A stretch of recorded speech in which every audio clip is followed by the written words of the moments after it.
Okay, so today we're going to do something a little fun and different. We have a panel discussion set up to talk about FERC hydropower relicensing. It's a little echoey. We're going to play with this and see how it goes with the microphone thing. But I am really excited to be able to have 4 colleagues that I've worked with for a lot in the past, probably 10 to 15 years in the FERC process. They're going to come and Amy Lind is going to start off. She's with the Forest Service and she's the FERC coordinator for the entire Tahoe and Plumas Forest. Amy's going to give us a roughly 10 to 15 minute overview of the FERC licensing process. What is it? What's the process you go through? A little bit of information.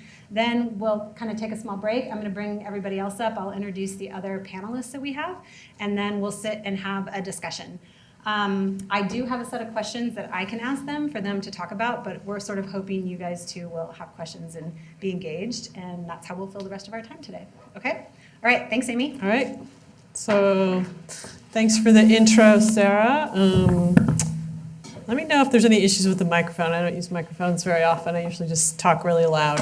So I do hydropower projects or work on hydropower projects on 2 national forests, the Tahoe National Forest and the Plumas National Forest, which include some of our biggest rivers in the Sierra Nevada, all the way from the American up to the Yuba and the Feather. So some of the really big rivers in that part of the Sierra Nevada are on those 2 forests.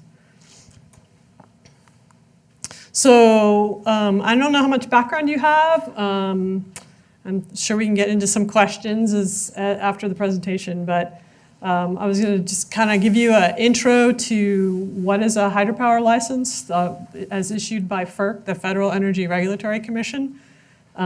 Just for background, way back in the Teddy Roosevelt era, there was thought that I'll just let you guys read the quote, but basically that if we make a change or obstruct a river, there should be a way to sort of undo that or redo it or modify how it was done. So that thinking was started way, over 100 years ago. So FERC licenses all hydropower projects that are either located on navigable waters, occupy public lands or reservations, use water from a federal dam, or fall under the Congressional Commerce Clause jurisdiction. And I actually couldn't define that, so don't ask me what that is. Maybe Andy knows. FERC is required also to give equal consideration to energy conservation and protection of fish and wildlife and recreational opportunities, as well as preservation of other aspects of environmental quality and condition. So what is hydropower relicensing? What is FERC relicensing? So typically a FERC license has a 30 to 50 year term. The most recent kind of direction from FERC is their sort of default now is a 40-year term. So near the end of a license term, licensees begin relicensing their project. And the most common defined process for relicensing is called the Integrated Licensing Process, or ILP. So I'm going to focus on that process. There are a couple of other processes which we maybe can talk about in the discussion portion that are still being used, but the ILP is currently the sort of favorite. And then who participates in the licensing? The licensee, obviously, in this. Some examples are Pacific Gas and Electric Company, Placer County Water Agency, who we have a rep from today, and FERC. And then the relicensing participants typically include state and federal resource agencies and interested stakeholder and public, NGOs, other water districts, and anyone who can sort of endure the relicensing process, which can last for 5 or more years with many, many meetings. So in California, where does hydropower happen? Obviously, to have good, efficient hydropower, you have to have both water and good topography. So the mountainous areas of California, in particular the Sierra Nevada and the Southern Coast Range, are places where there are a lot of hydropower projects. This is an older map, but it shows that since 1993, 50-plus projects began relicensing in the Sierra Nevada and Southern California Coast Range, and some of those, many of them, are actually still in process. On Forest Service lands, and that's sort of my little bit of my bias in this presentation. There are a total of, well, throughout California, there's a total of 125 FERC licensed projects on national forest lands. That there 84 of those are on those public lands. And then of those 84, 53 are larger than 5 megawatt projects. And the Forest Service is actually looking forward to, or nervously looking forward to, another round of relicensing starting up in the next 10 years. We've got 10 projects that will be going into this hydropower relicensing process. So the different, there's a number of sort of different steps, which I've kind of condensed down into this table, that occur during a relicensing. In the ILP process, the process is intended to be very collaborative. So you have the relicensing participants, that whatever that group, however it becomes defined, the licensee, and then to some extent FERC as sort of the regulator or the reviewer of information, and actually also FERC is the agency that does the environmental documentation. They do the EIS or EA. So in the first couple of years, a relicensing typically involves doing studies, looking at, what information do we already have about the project area and any of the lands and waters that are affected by the project, what information gaps can be filled by studies. After the studies are complete, the licensees produce a draft license application. And then shortly, not long after that, after lots of commenting, they produce a final license application. Once FERC receives that final license application and decides that FERC has all the information it needs to do the environmental document, they issue what's called a Ready for Environmental Analysis statement. And that triggers everybody else, all the relicensing participants, to submit all their comments and interventions and preliminary conditions in the case of the Forest Service. The Forest Service is what's called because we're a land manager, landowner, we have what's called mandatory conditioning authority, which means that whatever conditions we submit to FERC, they have to include as part of the license. There's things that licensees can do to object to those, but that's a different process. And that's actually the next bullet there, alternative conditions or trial type hearings. So after we submit and all the other agencies submit conditions, preliminary conditions, then the licensee has a chance to say, hey, we're not happy with this condition and we're going to propose alternatives. Or if it's very contentious, you could end up in a hearing situation. Once that's all resolved, then you move into the EIS process. FERC works on the EIS process at that point. There's another comment period on the EIS. Then final conditions are submitted. Then a final EIS. And then the way things have worked in the past is the State Water Board then comes in and works on their CEQA process and does what's called a water quality certification. Now, more recently, there's been an effort to try to make that CEQA process more parallel with the NEPA process. So hopefully things aren't going to be stepwise as much in the future. They'll be more in parallel. And eventually, after all of that, you get a new license. FERC issues a new license. I'm not going to go over this slide, but it outlines that process in bubbles, and it has all the sort of let's see if I go over there we go. It has all the timelines. So it's a very kind of rigorous process. You get 30 days to do this or 60 days to do this time frame, and at least all the relicensing participants and the licensees have to follow this. FERC doesn't always follow their own schedule. For instance, they typically, I think, have 4 months or 4 to 6 months to issue the EIS, and it often doesn't come out that quickly. So what kinds of changes could be made from an e-flow standpoint or other ecological restoration? Changes can happen during relicensing or as part of new license conditions. So usually licenses include changes to in-stream flow levels and ramping rates or seasonal flow patterns. snowmelt recessions have been added to some recent relicensing as relicensing conditions. Sometimes there's water temperature criteria to help keep temperatures at a certain level for aquatic species.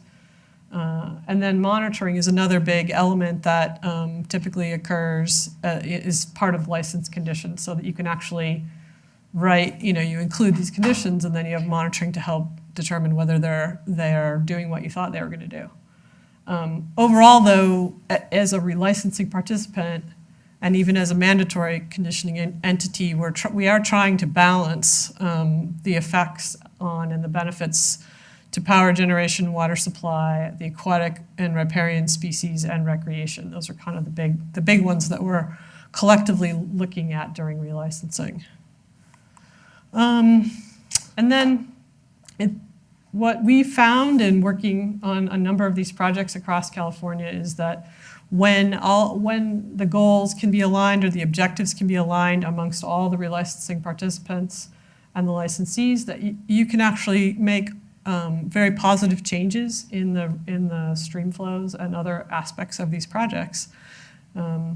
So improvements to water flow, timing, and temperature, getting sort of a more natural seasonal patterns of flows. We often get some sorts of wildlife protection measures. Typically, there are upgrades to recreation facilities and better public access to trails, campgrounds, and access to the project area. And then, as I said, monitoring. And this is sort of an inside joke for people that participate in this, but typically we have, all-day meetings in relicensing. And we have multiple discussions and meetings sitting around the table together, trying to figure out how to make these conditions work for everybody. So 30 minutes would never be enough time for getting to an understanding. And then this is something I think we're going to talk in a little bit more detail about later on. But one of the more recent kind of elements that has been added to some of the hydropower licenses in the Sierra Nevada is snowmelt recession flows. So really focusing in on that spring time period. The Forest Service and other stakeholders had some goals and objectives to restore natural stream flows. And we had a sensitive species, the foothill yellow-legged frog, that was a really good sort of umbrella species, very adapted to those spring flows for its breeding ecology.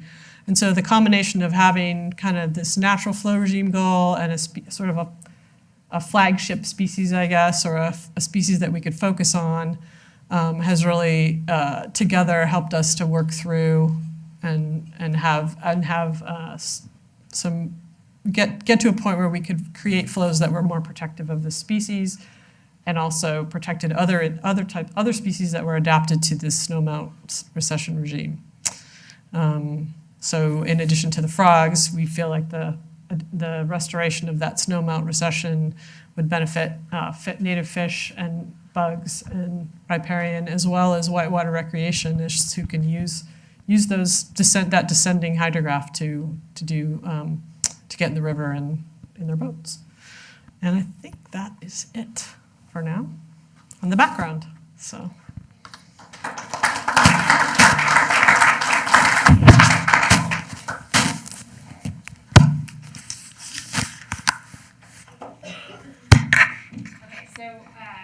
Thanks, Amy. Just bring up. Oh, that's so much. Thanks. More helpful. We'll bring up the other folks here, and I'll kind of give a little background on who's coming up, and then kind of open it up for questions and discussion. So you guys have met Amy. Amy's with Forest Service, the FERC hydropower coordinator. She has been working in the FERC. So she is a UC Davis alumni from the ecology grad group. I absolutely should have mentioned that. Sorry, you guys. Sorry, Amy. In fact, she was joking. I think she gave her exit seminar in this room. Anyway, and Amy's been working with the FERC relicensing stuff now 15 years. Yep. Okay, so Andy Fecko is with Placer County Water Agency. Thanks, Andy, for coming. Placer County Water Agency is one of the utilities or licensees that we work with. They are a publicly owned public agency, so NGO, so they do have a public duty is maybe the right word to provide and go through this relicensing process. And I personally have worked with PCWA on some of their projects, and they're a really great water provider, I guess. They've been really good to work with, and so I'm happy that Andy could come. Also an alum. And, okay, thank you. Of what major? Wildlife fishery. All right, wildlife fishery, very good. Yes, of course. So wonderful. Thanks, Andy. And then we have Dave Steindorf here. Dave Steindorf is with American Whitewater, and I don't know if you have a title actually with that or not. Would you like a title? I'm changing it. As California Stewardship Director for almost, a decade, and now it's Special Projects Director. Okay, So right. I did invent a new one. Right, and Dave, we've known Dave for equally a long time. Dave in American Whitewater is one of the NGOs that actively participates in the relicensing process with two primary goals, I would say. One is to improve more natural flows, but also to be able to obtain recreational access for boating and kayaking. And Dave will also be happy to take anybody kayaking at any point in time who would like to. Go with Dave, and Dave can show you our beautiful waterways. So Dave has participated in the relicensing process as an NGO and a public, involved person. And then last but not least is Beth Lawson, who's with California Department of Fish and Wildlife. Davis alum? No. Nope, sorry. Wisconsin. Wisconsin. Okay. Yeah. And Beth works with which department, actually? I know you're an engineer, and she works within the hydropower licensing. Yeah, I'm in the water program. The water program. And we have a focus in my group on FERC relicensing because there's so many in our region. Right, and so CDFW then, as a state agency involved in this, Amy, she mentioned briefly about mandatory conditioning authority. So there's only a handful of agencies that do have mandatory conditioning authority. And other public stakeholders and state agencies don't, but they do have the opportunity to participate and include and can absolutely comment.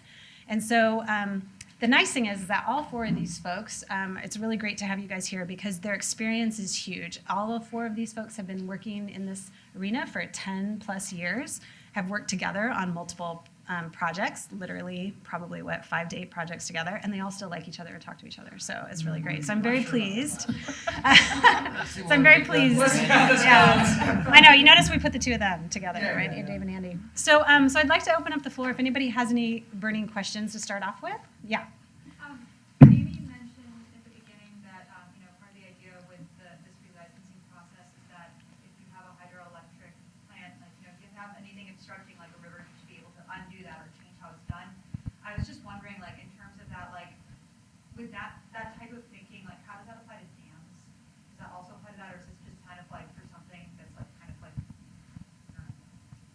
don't know a lot about this stuff. No, it's a good question. Hydropower projects typically do have dams to hold water in the reservoir, and then often the water's drawn from there through tunnels, penstocks, whatever, down to a lower elevation powerhouse. So the reservoirs provide that sort of head for the powerhouse to generate the power. In terms of, I don't know if you asked about dam removal. Yeah. But if a hydropower project was fully decommissioned, that would be one of the possible outcomes, that a dam could be removed. And I don't know if someone else can talk a little bit more about decommissioning. I haven't worked on any of those yet, but there are some happening in California right now. But just a hydropower 101, typically there are some places where you have a dam and then you have a power plant right at the bottom of the dam. Most of the hydropower projects in California that we work on are all what they call bypass reach hydropower, which means you have a dam, you have water, as Amy said, that runs through a tunnel in the mountain usually, and then it drops down what's called a penstock. So you may have a river reach that's 5 or 10 miles that has water taken out of it. So the affected river reach can actually be quite long. And that's just for one. And on Andy's project, how many powerhouses? We have 5.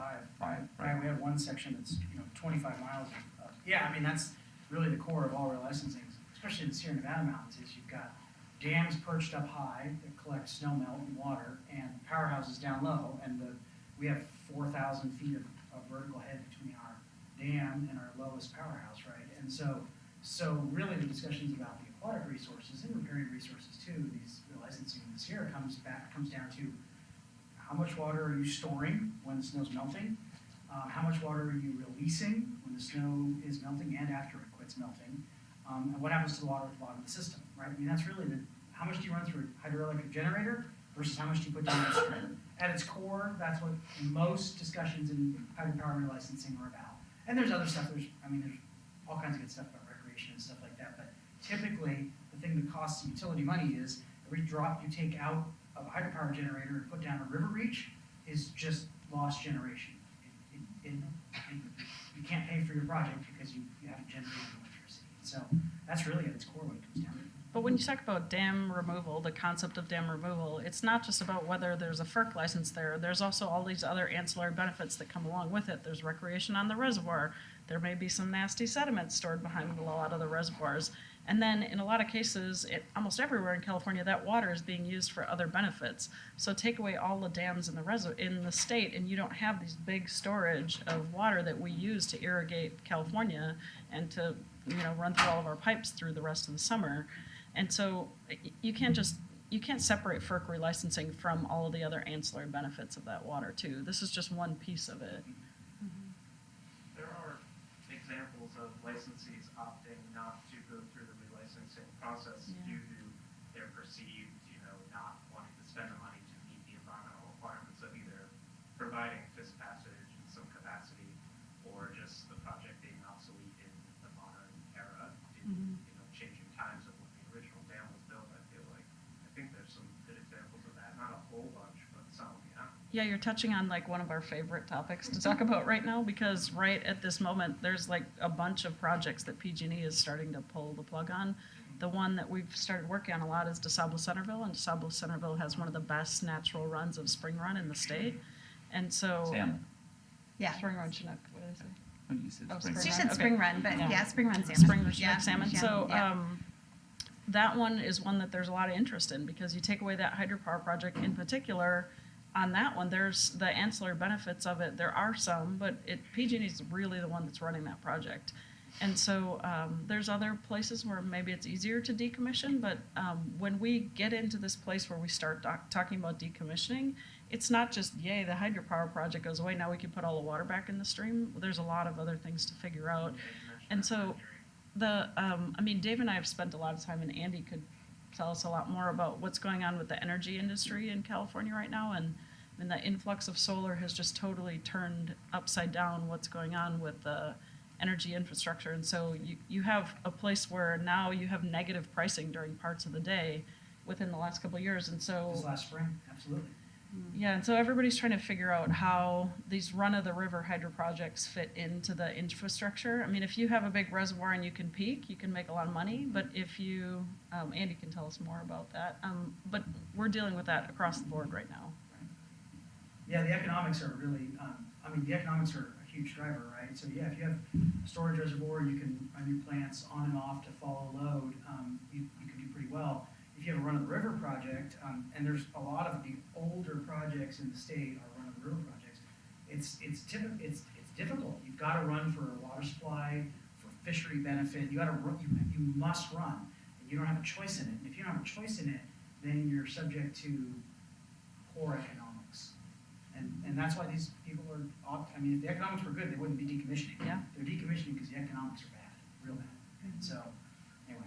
Or in some cases, I think Klamath Dam Removals are one that's beginning more press than anything else out there. My take on that has always been that, our river conservation community has touted that as, the largest dam removal in history. Personally, I think it would be better described as the removal of the stupidest project ever built. All 5 of those dams produce, as let's say, one of Ralston. Yeah, 1 unit. Not even 1 unit of his powerhouse. So 5 dams, he can produce more with half of one of his powerhouses. And it destroyed the 3rd largest salmon run on the West Coast. So if they had really factored all those things in back when the project was built, and they needed to factor in those environmental impacts, it never would have gone in. So now it's just kind of removing the mistake.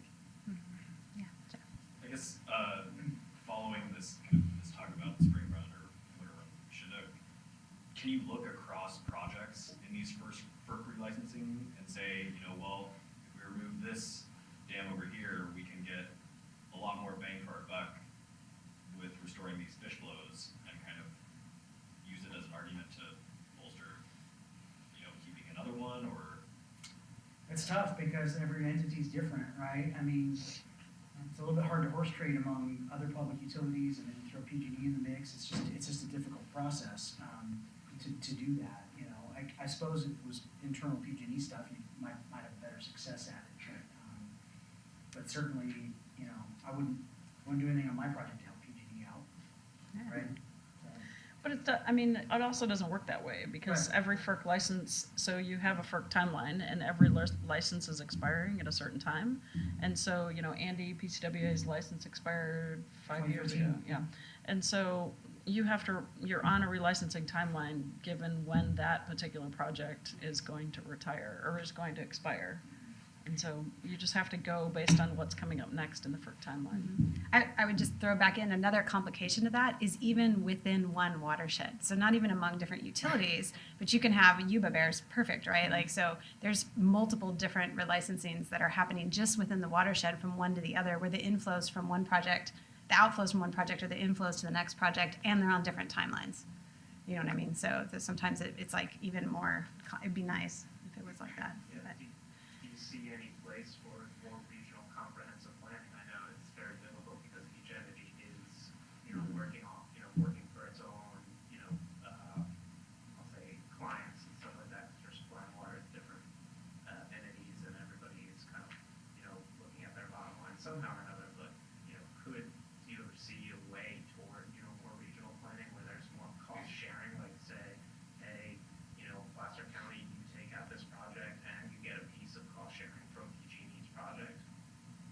Well, so I think, I don't see that, but I do think that there is opportunity, and I think it's been done on the feather to do the HEA, right, is a good example. The Habitat Expansion Agreement, there's limited ability to do some habitat stuff in the lower Feather River just because of the topography of that reach. And so what they created was a fund to invest in another river system as part of their mitigation. But it's a lot easier to do it with funding than it is to do it with future benefits, if you understand. I think it's easier to just do it with it. And the HEA, I think, if you could think about it working, and the money hasn't been spent yet, I wish it was Yeah, spent, it gets there. but it's a good, I think it was $20 million? 15. 15, Yeah. right? And which can go a long way to do habitat improvement stuff. And we looked at it for the Yuba River system to take that HEA money and move it to the Yuba River system and do the habitat improvements there. And I think that that's still an ongoing conversation. But there are some things you can do in that regard where even like when in PGD's feather system, there are 4 different hydro projects that all have different licenses. And so one thing that we've advocated for is let's at least get those all on the same timeline, where Andy's project, they're all under one license, 5 different powerhouses. So at least he's dealing with the middle American watershed, where having all these things segmented out is really a problem for the feather. And we've tried to get those licenses lined up. However, some of them are taking so long to come out. We're still waiting for that magic moment to occur, so. But that all goes back to FERC. I mean, we're always making the request to FERC, like, hey, please line up these license timelines, and FERC's like, nah, no, thank you. And so, but then they have on the back end come through and said, we're gonna wait to release this environmental documentation until this other project's done. So a lot of that power is still contained within FERC's jurisdiction, and they just don't release it to the state. They are still very much in control of consolidating projects and control of timelines on the projects. Yeah, Jesse. Have you seen any competitive relicensing where other potential licensees might be better equipped to operate? I've got kind of an interesting story on that one from the annals of. So PGD was relicensing the Poe project, which is the last one in their Feather River system, and going through the process that Amy described earlier, and they went to send off their draft license application. for that project. They sent it off, regular mail, September 10th, 2001. Well, we know what happened on September 11th. Got balled up in the mail, didn't get to FERC on time. That's a statutory deadline. It opened up that relicensing to other potential competitive,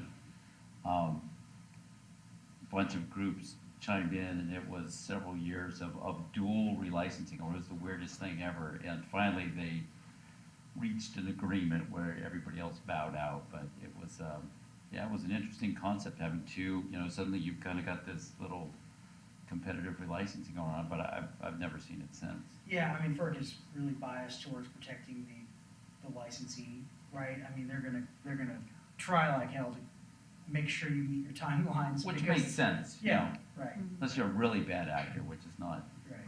PCWA. But, I mean, you tend to see it more in like new development. Mhm. And there are small hydro companies that are trying to find places to develop new hydropower on existing dams. And so you do tend to see some, I guess it's not really, it's still kind of, FERC still gives preference to the first person in line.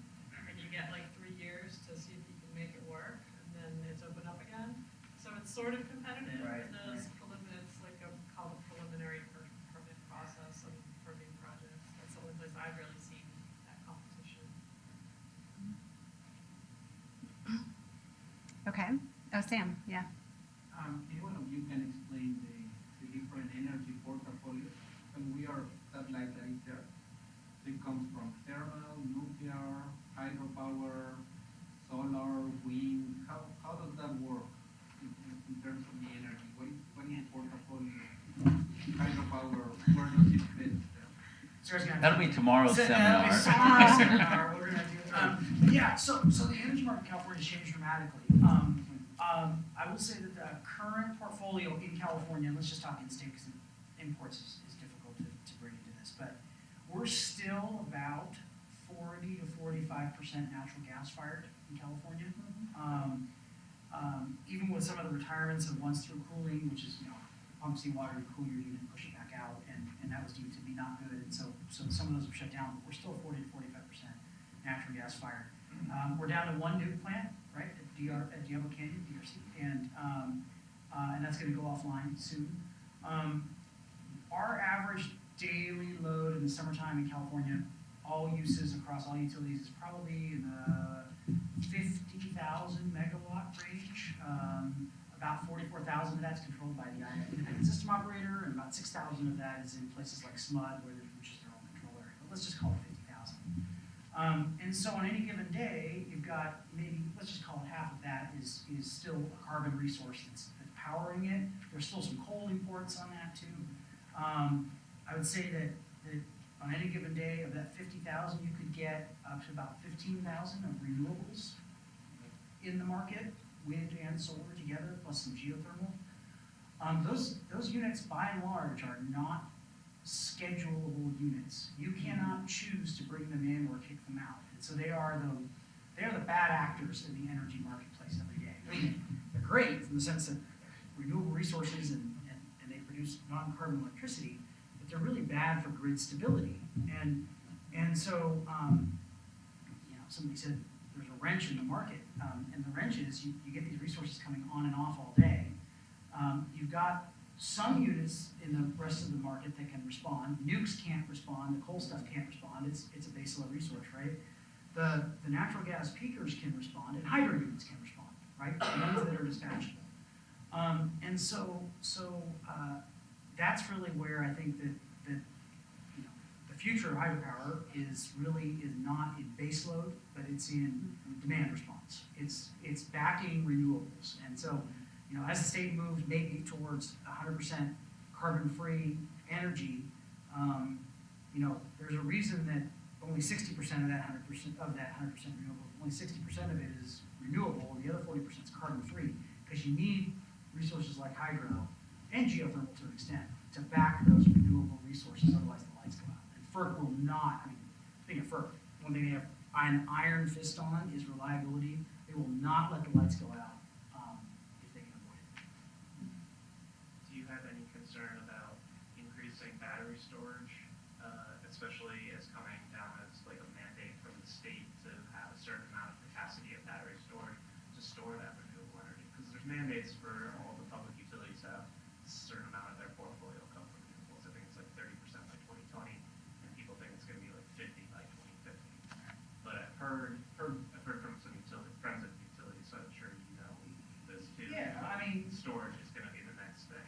storage is the next thing. It's a little bit boutique right now, right? It's a super expensive resource to put into homes. So in our service area, I mean, I don't serve electricity to customers, I sell to the market, but I know sort of my demographic. And if you can afford solar on your roof and storage, you're probably in the top 5% of California's economic class, right? And so deploying those kinds of resources to the vast majority of Californians, I think, is a ways off, right? I mean, part of the problem we have right now with those sort of bad actors from a reliability standpoint is that the reason that there's so many of those resources out there is because we've subsidized them, right? And we've subsidized them in a way that's sort of led to an uncontrolled growth scenario of renewables, and now we're having some problems with that. And so I think that the battery integration will be more carefully planned than that to not have those kinds of disturbances. But I mean, sure, I think batteries are coming. I think they'll be cheaper. The question is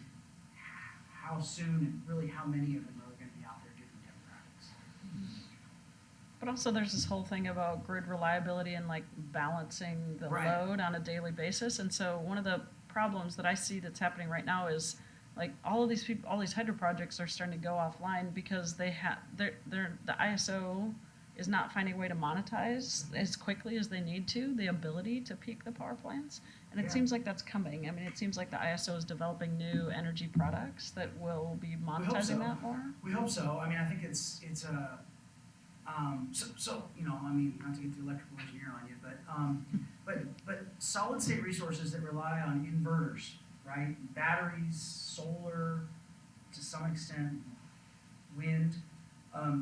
Those things are not good at frequency control. You need spinning mass, and spinning mass means a generator that's attached to a big, heavy magnet, right? That's what does frequency control best. And so yeah, I mean, we do frequency control on a daily basis, and when you do frequency control, it tends to cost you absolute megawatt output, and we don't get compensated for frequency control. And we're doing frequency control because these subsidized resources that are out competing me on the other end can't. So it's kind of a little bit of a sour pill to swallow because I'm doing the job for a subsidized resource, and it costs me money to do that work. And so, yeah, I mean, I think from a regulatory standpoint, from a policy standpoint, if you know you need carbon-free resources to balance non-dispatchable renewables, then hydro has a pretty bright future if we can figure out the economics. That's the summary. But don't you think, like conversely, if you believe that hydropower like has this place and its ability to peak in the future, isn't that kind of contradicting to your objectives downstream, like natural systems, recreation, things like that, or? Well, question. Yeah, go for it. Well, it's important to understand the structure of these projects. I remember, can't remember how long ago, we were sitting over here and it was Sarah and Jay and I think Jeff Mount was there, and we had this big discussion about, well, we've got these peaking resources out there, and if we could just build some afterbay dams and we could re-regulate those flows out there, and Jay was leading the charge. It was good. I said, you know, the one thing, Jay, is I only know of like 3 of those river reaches in California where they actually peak into the river reaches. Most of these things, right out of the powerhouse, they go into the next afterbay, then it goes into another bypass reach, and they just get stair-stepped all the way down. And there are a few at the bottom of the system where they get re-regulated. These guys have one on Oxbow below their big peaker powerhouse, which if you've ever been up to the Middle Fork American, and there's a great rafting resource, and we actually get to go boating on those re-regulated flows. The same is true with Chili Bar. There's another one that actually does just peak daily that's not re-regulated up on the Pitt River. But it's got Shasta as an afterbay. right, and then it goes into this other big giant. So there really aren't too many of those out there. And we've had many discussions about peaking and those issues. You know, it depends, as you all know as ologists, it depends on your critter. Foothill yellow-legged frogs are not super happy about peaking. Trout don't seem to care. They're, some of the best fisheries in California are all below peaking resources. So a big part of that really depends on what you're managing for. And so you kind of have to sort those things out. Going back to an earlier question of like well, do you do this thing here versus that? I mean, we've had these discussions on some projects, like, well, some people say, well, first thing, we gotta get rid of that peaking and do that, and then Andy's hair goes on fire. Right. He's like, wait a minute, that, you've basically taken all the value away from our hydro project. So again, it gets into those complicated questions about what are you managing for, what are you trying to achieve, and how do you do that and make sure our lights still stay on? I mean, the classic sort of balancing on a bypass reach, the Rubicon River is a perfect one, right? So I think one of the largest extant populations of foothill yellow-legged frog left in the state that's in essentially a wilderness reach, right? I mean, it's not designated wilderness, but there's only one road crossing 25 miles of stream corridor, right? And so the other problem with big hydropower projects is they cool the resource. They cool the water resource over the summer period. You would naturally in the Rubicon River on a receding hydrograph by July 1 of most years, you're down to a trickle. You've got a lot of standing pools and the water's warm. And for foothill yellow-legged frogs, it's about the best thing that they could ever hope for, right? That's the condition that they adapted to. Well, so now I got this big reservoir upstream, and it's 480 feet deep, and I'm making releases from the bottom of this reservoir. And so what I've built is a cold water fishery. I built a trout fishery, and there's a lot of people who like fishing for trout, it turns out. And that cold water fishery has removed probably half of the available habitat from a foothill yellow-legged frog standpoint because the water is just simply too cold for foothill yellow-legged frogs to do pretty well to have the kind of growth rate they need to survive going into the next winter, right? And so classic balancing discussion in a hydropower licensing process is what do you do with that reach? Do you increase the flows in that reach to help the trout fishery? Well, if you increase the flows, now your colder water is going to be pushed further downstream. Now you've actually taken out more foothill yellow-legged frog habitat. Do you reduce the flows to maximize foothill yellow-legged frog habitat? Well, now I've got trout fishermen crawling all over me, right? So we found a balance, I think, that was workable. I think the minimum in-stream flows are pretty close to what they've actually have been in the past, but we helped the foothill yellow-legged frog fishery by designing a recession limb of spill events that wasn't so sudden. So when a reservoir spills, typically it's spilling until it's not, and then the flows drop to like zero, right? So what we're doing there is installing some additional infrastructure, actually raising the dam, and adding some control features to the gate so that as you get close to spill, you can modulate the back end of spill. And I think we based it, Sarah, correct me if I'm somebody will correct me if I'm wrong, but I think we based it on sort of the growth of roots in streamside riparian habitat. Like the recession limit of the hydrograph is based on how fast roots can follow the water down. Is that right? Yes, And- And the development rate of eggs and the depth that eggs are laid Right. by frogs, and so you have to keep the water, you have to keep that depth while the eggs are incubating basically, which is about a 3-week time period. So we ended up sort of integrating all these different resource areas and coming up with this 1 foot of water depth change in a 3-week time period, and then you kind of go compare that to the natural hydrology or natural spring recession rate, and it plays out really well. That natural rate actually kind of gives you that change in water depth that's protective of the frog eggs too. So- Right. And I'd right. like to point out that little like 3 sentences that Amy just said was probably like 10 years of research, Yeah. maybe 20 years Yeah. of research. Thank you. Yeah. Like, I mean, Right. that science has been developing for so long, and then for it to be brought to relicensing, it really needed people that understood the research, and then it needed people that could translate the research into numbers. Because if you just bring something to a FERC relicensing process or any other regulatory process and you say, gosh, we really know that the snowmelt recession is really important, people are going to go, that's great. Awesome. Okay. And so now what? Translating it into Yeah. harm to a species and translating it into numbers, this is what is protective. And having that research there to bring into the relicensing is how that happened. And then, a whole bunch of other studies. So, I mean, those, like, that measure that they talked about is like 10 years of research plus 3 years of negotiation. Right. And, I mean, for us, we're a public agency, so I mean, I can't spend my ratepayers' money on superfluous stuff, right? And so it's got to be real for us. And so part of what we're doing in this work process is not just good ideas, but it's also the documentation that I need to go back and argue, because I got 5 publicly elected board members who have to vote in the end to accept license conditions that are going to essentially cost us money going forward, right? I mean, there's all these improvements we have to do, and there's lost generation and all that stuff. So I need something that I can rely on when I go back to my board and say, you know, I get it. We've got to do this for X, Y, and Z. And so you know, it's research, but it's also he's also crafting it into a story that makes sense. Well, and then also on Andy's side, there's also the structural components. I mean, I can tell you how many times we've been in these meetings where you're getting down to like, okay, this is the shape we want, this is what's natural, this is, you know, makes frogs and riparian habitat happy. And then it comes down to how big is the length of chain on this gate? Or in your case, Right. like, we have to actually put these bladder dams on top of the spillway and literally figure out how you get these big public work component things to actually do what you want them to do. And the infrastructure there was like, they weren't thinking about this at all. This is like Right. a million mile. They're like, okay, how do we get water over the top of the dam, or how much do we have to put out this low level outlet? So we're taking that refinement to a whole different level, and that's where it gets interesting, where all these different pieces come together.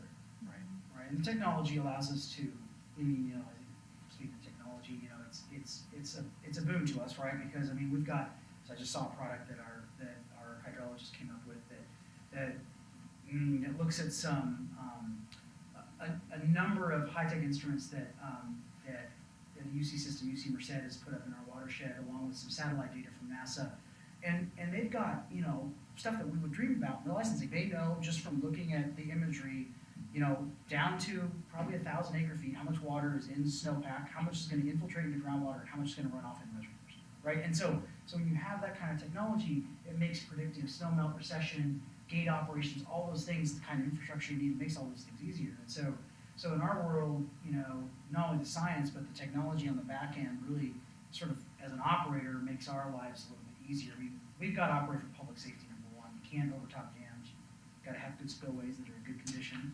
I hear. Right? I mean, you gotta have all that stuff. And so you can't just tack stuff onto a dam or go, we're gonna drill another hole through the dam to get a low level outlet, right? It's super expensive, public safety type of stuff. And so, you know, when we're designing these kinds of measures, it all comes down, all of it, to a cost-benefit ratio.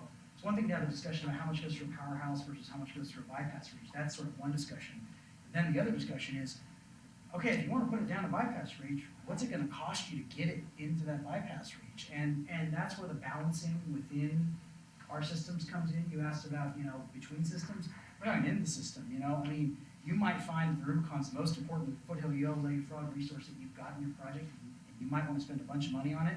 That may mean you can't spend as much money on another part of the system just because the economics don't work out. And so that's kind of balancing we do in meetings, right? And the big thing, of course, is A, everyone's got to have some trust in each other.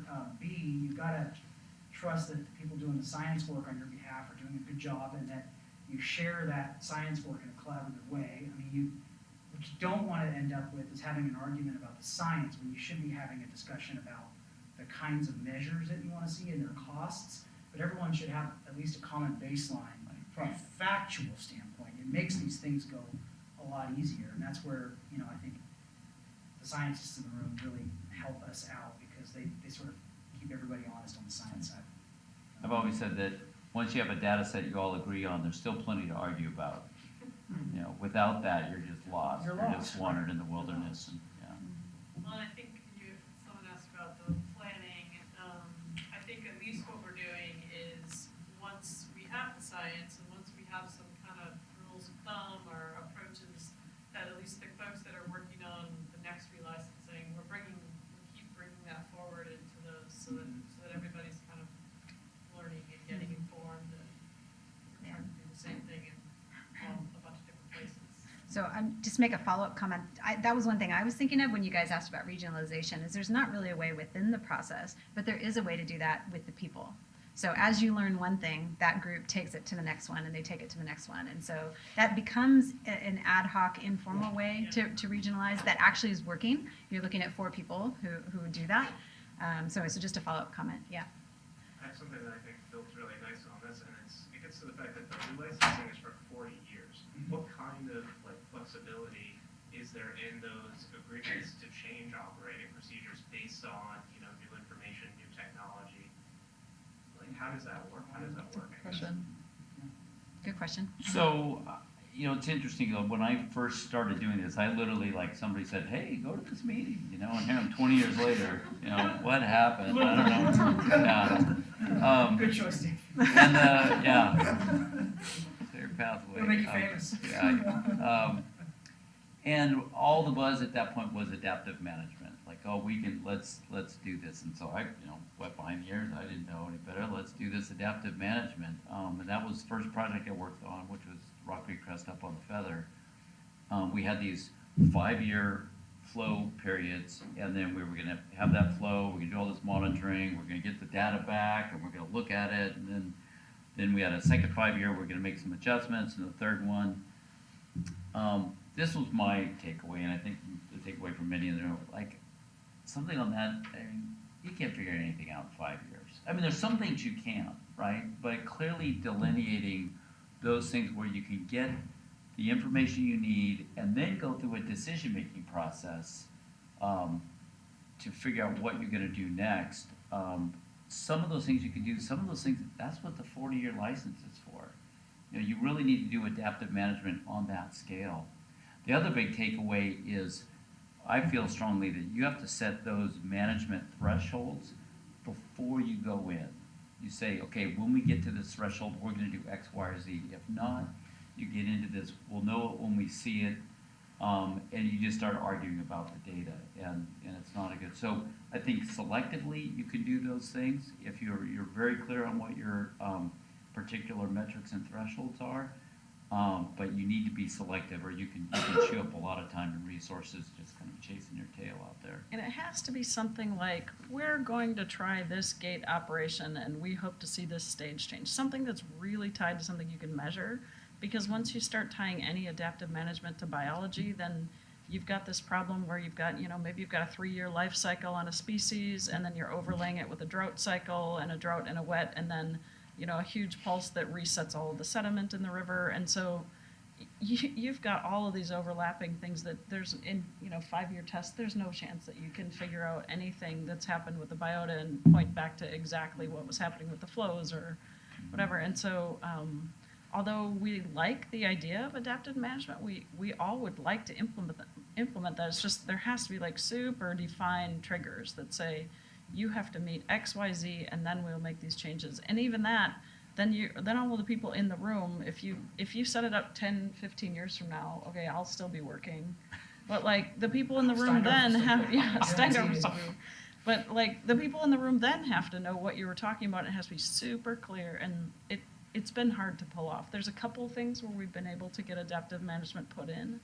You know, we're trying it with some like gravel supplementation. Yeah, I mean, but there are sort of stopgap opportunities too. Like if something is really going off the rails, like you have enough monitoring data to tell, and this is what happened with fraud, and how they got on people's radar is we were doing some things in some of the earlier licenses that were washing egg masses out or desiccating tadpoles, or there was some operation of the project that resulted in, you know, complete losses of a cohort in a year. I mean, that kind of stuff, you know, various agencies, the Forest Service as the mandatory agency in that case, could go to the licensee and say, hey, wait, you know, this is really bad, what's happening, and we need to sit down and talk about it. And for the most part, the licensees we've worked with are open to doing that when the problem is presented. And then it's not a quick process to make a change in the license, but it has happened. We've been able to do it, so. You know, I think that Yeah. change in status of species, look, Foot of the Oleg Frog is a good example, right? I mean, I think that in my project, we're managing basically the Rubicon River for frogs at this point, right? And we did it at a time when they had us, you know, they were species of concern or something like that. But as they get more into a threatened or an endangered species, either on a statewide basis or federally, you know, I could see a change where the Middle Fork American, which is another bypass reach, may go from a cold water fishery management to something different, because you've got an existential problem with frogs on a statewide level, and the management directives or management objectives might change enough that you decide that, you know, 500 more rainbow trout are really not what the state needs, right? I mean, and you might make a trade-off, you might rebalance the system based on things that are externalities that weren't available during, when you were doing your licensing. And like I said, if you bring licensees, you bring responsible licensees, good science, and we're willing to work with that kind of stuff, right? And it's all about balancing. It's all balancing. And as long as it's not unreasonable and we can make a good case for it, we're happy to do a lot of stuff. There are standard reopeners too, where if there's a change to the status of a species, Right. then you can go back into the FERC license and say, okay, this wasn't considered, or we didn't even know about this species when, Or you get fish passage, right? I mean, Yeah. so at Folsom, if there's salmon above Yeah. Folsom, I mean, Yeah. clearly that might change management of the system. Go ahead. I want to make a comment because I think the challenge is bigger than we think. Because for California, you are expecting you're expecting a bunch of projects in the future. In the next 30 years, you're expecting a lot of relicensing projects. And all the regulation was created on the basis of stationary point of view. But the world is not stationary anymore. So I think adaptive licensing or just be flexible is not enough because we will face a very different world that we have in the last years. So all the regulations, all the settlements that FERC was looking between the parties are based in we can predict the future. But right now we don't really predict the future with the climate change and everything. So I think that the issue and the challenge of the FERC licensing process will be more challenging than we are discussing right now. And how do we do that? So it's a good question because climate change is not considered in Yeah, FERC. It has been, papers have been written on it, UC Davis has studied it, and FERC is not willing to add, at this time, is not willing to add it in actually. But I don't know if you guys, Sorry, but they oh, have, sorry, yeah. they have very good reasons to, in my opinion, to not consider the climate change. It's a bad thing, but they say we have to give certainty to all the parties. And if they put climate change into the equation, they lose the certainty. So the world is different and the regulation will be different in the future. So I think this is Yeah, it's a certain issue. Do you guys have any comments about that? You're right. I think that so California's hydrology, right, is orders of magnitude different from year to year, as we're seeing, right? I mean, last year in history, maybe we're going back into another drought cycle. And so a lot of these projects are built with that in mind, especially water supply projects. And so, the resiliency of at least my project, I feel is pretty good. Now, having snow levels go up or less snow in the wintertime is clearly a concern, right? And would it change, would different hydrology change the results of our licensing? Probably, if we had different hydrology, right? I think that in my view, the timelines that we're talking about and the flexibility that's built into our license, I actually think it's pretty good. I mean, I think at the end of 40 years, I bet we'll have different hydrology. And I bet when Dave's sitting with me at our next licensing, we're gonna have a different discussion because the world's gonna be probably a warmer place, we're not gonna have as much snow. I don't think that a 40-year timeline plus the flexibility of the license means that we're necessarily in a bad place to deal with climate change. I think we're fairly adaptable to it, honestly. But I recognize the challenge. And I also think you have to have the perspective of where we've come from. Again, back on the Feather River, the first project I worked on, that river operated in the worst climate change scenario imaginable for 50 years. It went from, summer minimum in-stream flows pre-project that were 800 to 1,000 CFS. After that project was built, the original license, they went down to 50. I'm not saying climate change is huge, it's a real issue.